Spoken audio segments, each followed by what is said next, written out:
జాతీయ రహదారులు మరణ మృదంగాలుగా మారకూడదన్న అత్యున్నత న్యాయస్థానం ఆదేశాలతో మహారాష్ట్ర ప్రభుత్వం సంచలన నిర్ణయం తీసుకుంది. నేషనల్ హైవేల పరిధిలోని రైట్ ఆఫ్ వే భూసేకరణ పరిధిలో అక్రమంగా కొనసాగుతున్న హోటళ్లు, డాబాలు, ఈటరీలతో పాటు ఇతర వ్యాపారాల సముదాయాలపై ఉక్కుపాదం మోపాలని నిర్ణయించింది. ఇప్పటికే నిర్మించిన అక్రమ కట్టడాల్ని తొలగించడానికి 60 రోజుల గడువు విధించింది. రహదారి భద్రత పెంచడం, ప్రమాదాల్ని అరికట్టడమే లక్ష్యంగా సుప్రీంకోర్టు ఇచ్చిన ఆదేశాల మేరకు ఈ కఠిన నిర్ణయం అమల్లోకి వచ్చింది. ఆ వివరాలేంటో ఈ స్టోరీలో చూడండి.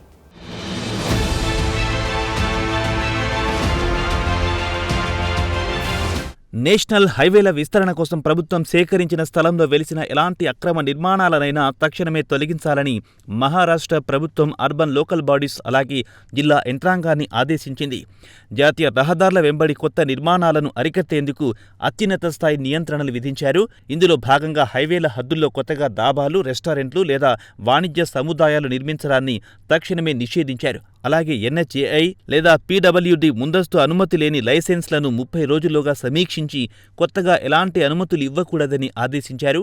ప్రయాణికుల భద్రతే లక్ష్యంగా హైవే సెంటర్ లైన్ నుంచి నివాస గృహాలకు 40 మీటర్లు, వాణిజ్య నిర్మాణాలకు 75 మీటర్ల వరకు ఎలాంటి భూ వినియోగం చేయడానికి వీలేకుండా కఠినమైన బఫర్ జోన్ నిబంధనలు అమల్లోకి తెచ్చింది దేవేంద్ర ఫడ్నవీస్ సర్కార్.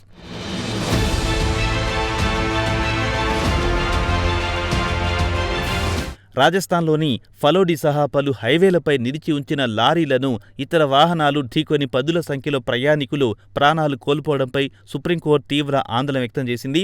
దేశంలో జాతీయ రహదారులు మొత్తం రోడ్ల నెట్వర్క్లో కేవలం 2% మాత్రమే ఉన్నప్పటికీ దాదాపు 30% ఘోర రోడ్డు ప్రమాద మరణాలు హైవేలపైనే జరుగుతున్నాయి. పాలనాపరమైన నిర్లక్ష్యం వల్ల హైవేలు ప్రమాదకర కారిడార్లుగా మారకూడదు అని సుప్రీంకోర్టు ధర్మాసనం వ్యాఖ్యానించింది. హైవేలపై ఉన్న దాబాల ముందు అక్రమంగా భారీ వాహనాలు, ట్రక్కులను పార్క్ చేయడం వల్ల వేగంగా వచ్చే వాహనాలు వాటిని ఢీకొని రోడ్డు ప్రమాదాలు జరుగుతున్నాయని, అందుకే ఈ ఆక్రమణల తొలగింపు అత్యంత కీలకమని కోర్టు పేర్కొంది.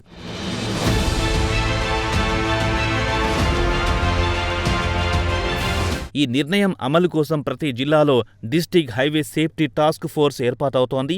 కలెక్టర్, SP లేదా పోలీస్ కమిషనర్లు ఈ ఆక్రమణల తొలగింపునకు వ్యక్తిగత జవాబుదారీతనం వహించాల్సి ఉంటుంది. మహారాష్ట్ర ప్రభుత్వం చేపట్టిన ఈ సమగ్ర నియంత్రణ చర్యలు రహదారి భద్రత అలాగే స్థానిక వ్యవస్థల నిర్వహణను ఖచ్చితంగా ప్రభావితం చేస్తుంది అంటున్నారు. ఒకవైపు అక్రమ పార్కింగ్లను నివారించడం, అలాగే హైవేలపైకి వాహనాలు హఠాత్తుగా రాకుండా చూడడం ద్వారా రోడ్డు ప్రమాదాలను గణనీయంగా తగ్గించవచ్చు.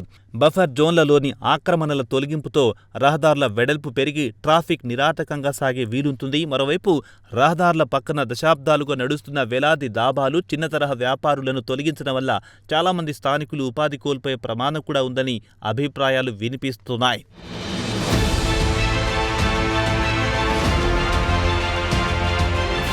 ఈ చర్యలతో పాటు రోడ్డు భద్రతను మెరుగుపరిచేందుకు ప్రభుత్వం పలు కీలక లక్ష్యాలను నిర్దేశించుకుంది. అత్యవసర సమయంలో ప్రాణ నష్టాన్ని నివారించేందుకు ప్రతి 75 కిలోమీటర్లకు advanced life support ambulance, rescue క్రేన్లను అందుబాటులోకి ఉంచుతున్నారు.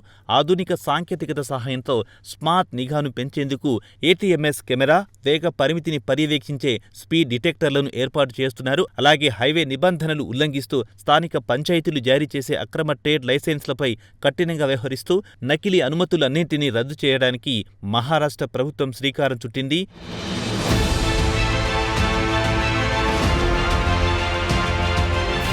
మహారాష్ట్ర ప్రభుత్వం అత్యంత ప్రతిష్టాత్మకంగా చేపట్టిన ఈ ప్రత్యేక డ్రైవ్ కనుక ఆశించిన రీతిలో సఫలమైతే రోడ్డు భద్రత, రహదారుల నిర్వహణ విషయంలో దేశంలోని మిగిలిన రాష్ట్రాలకు ఇదో ఆదర్శవంతమైన మోడల్గా నిలుస్తుందంటే అతిశయోక్తి కాదు.